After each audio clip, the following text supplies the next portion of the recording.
Romantic कहानी भाभी। राहुल कई साल बाद अपने शहर लौटा।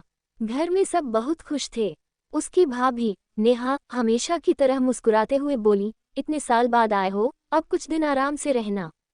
नेहा पूरे परिवार को साथ लेकर चलने वाली समझदार और स्नेही इंसान थी।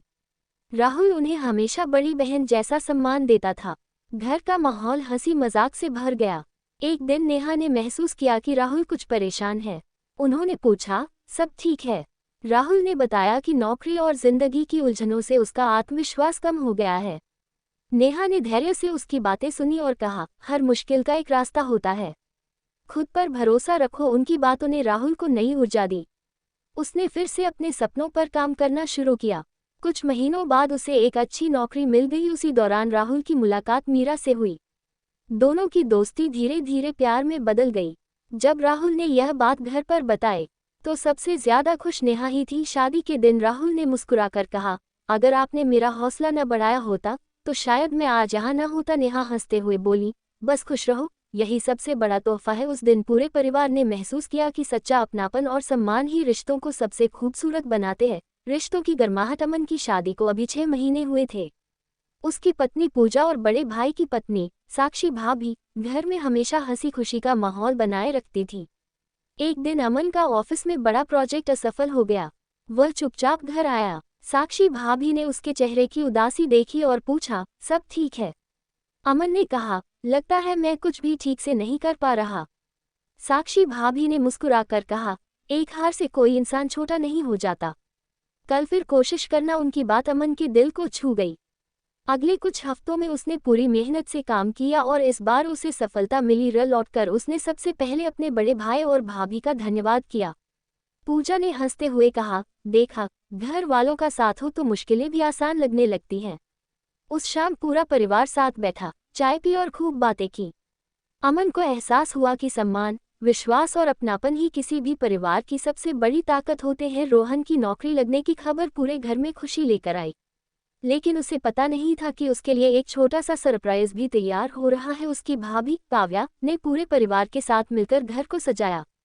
शाम को जैसे ही रोहन घर पहुंचा, सबने ताली बजाकर उसका स्वागत किया। सब मेरे लिए? रोहन ने हैरानी से पूछा। काव्या भाभी मुस्कुराई, तुम्हारी मेहनत की खुशी पूरे परिवार की खुशी है। रात के खाने पर सब साथ बैठे। बड़े भाई ने कहा, अब अगला लक्ष्य तुम्हारे सपने पूरे करना है। रोहन ने भावुक होकर कहा, आप सबका साथ ही मेरी सबसे बड़ी ताकत है। काव्या भाभी ने हंसते हुए जवाब दिया, परिवार की यही खूबसूरती है, एक की जीत सबकी जीत।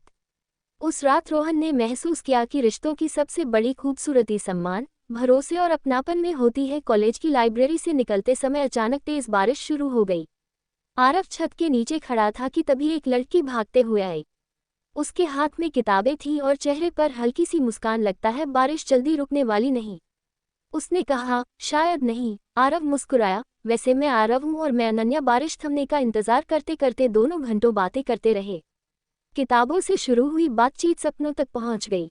अगले कुछ हफ्तों में उनकी मुलाकातें बढ़ती गई। एक शाम उसी जगह जहां पहली बार बारिश में मिले थे, आरव ने कहा, जब भी बारिश होती है मुझे हमारी पहली मुलाकात याद आती है। अनन्या मुस्कुराई, और मुझे लगता है कि कुछ कहानियां मौसम नहीं, किस्मत लिखती है। आरव ने उसका हाथ थामते हुए पूछा, क्या तुम मेरे साथ जिंदगी की हर बारिश और हर धूप में चलोगी? अनन्या ने मुस्कुराकर हाँ कहा, और हल्की बारिश की बूंदें उनकी नई शुरुआत की गवाह बन गईं। कबीर और नैना की दोस्ती को 2 साल हो चुके थे।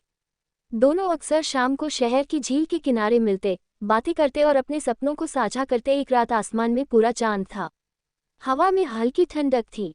नैना ने मुस्कुराकर पूछा, अगर जिंदगी तुम्हें एक ही ख्वाहिश पूरी करने का मौका दे तो क्या मांगोगे? कबीर कुछ पल चुप रहा, फिर बोला, मैं हर सुबह तुम्हारी मुस्कान देखना चाहूंगा। नैना ने उसकी ओर देखा। उसकी आंखों में जवाब पहले से ही था। तो फिर देर किस बात की? उसने हल्की हंसी के साथ कहा। कबीर ने जेब से एक छोटा सा गुलाब निकाला और बोला, नैना, क्या तुम मेरे साथ अपनी जिंदगी की कहानी लिखना चाहोगी? नैना ने गुलाब लेते हुए कहा, हाँ, क्योंकि मेरी सबसे खूबसूरत कहानी वहीं शुरू होती है जहां तुम होते हो। झील के शांत पानी में चांद का प्रतिबिंब चमक रहा था और दोनों को लगा जैसे पूरी दुनिया उस पल के लिए ठहर गई हो। उनकी उंगलियां एक दूसरे का हाथ थामे रहीं और दिल्ली से जयपुर जाने वाली बस लगभग भर चुकी थी। सिर्फ आखिरी सीट खाली थी। आर्यन वहां बैठा ही था कि एक लड़की आए और बोली, क्या ये सीट खाली है? हाँ बिल्कुल, आर्यन ने मुस्कुराकर कहा। सफर लंबा था। पहले दोनों चुप रहे, फिर बातों का सिलसिला शुरू हुआ। कभी पसंदीदा गाने, कभी किताबें, कभी बचपन की शरारतें। समय कब बीत गया पता ही नहीं चला। रास्ते में बस एक ढाबे पर रुकी। आर्यन 2 कप चाय लेकर आया। लड़की मुस्कुराई, वैसे मेरा नाम सिया है और मैं आर्यन। जब बस जयपुर पहुंची, दोनों को लगा जैसे सफर बहुत छोटा था। जाने से पहले आर्यन ने हिम्मत जुटाकर कहा, क्या हम फिर मिल सकते हैं? सिया ने अपने बैग से एक छोटा सा कागज निकाला, उस पर अपना नंबर लिखा और मुस्कुराकर कहा, अगर अगली मुलाकात भी इतनी ही प्यारी रही तो शायद ये सफर कभी खत्म न हो। कुछ महीनों बाद उसी बस अड्डे के पास एक छोटी सी कॉफी शॉप में दोनों फिर मिले। इस बार कोई मंजिल नहीं थी, सिर्फ साथ था। और दोनों समझ चुके थे कि कभी कभी जिंदगी की सबसे खूबसूरत कहानियां एक आखिरी सीट से शुरू होती हैं।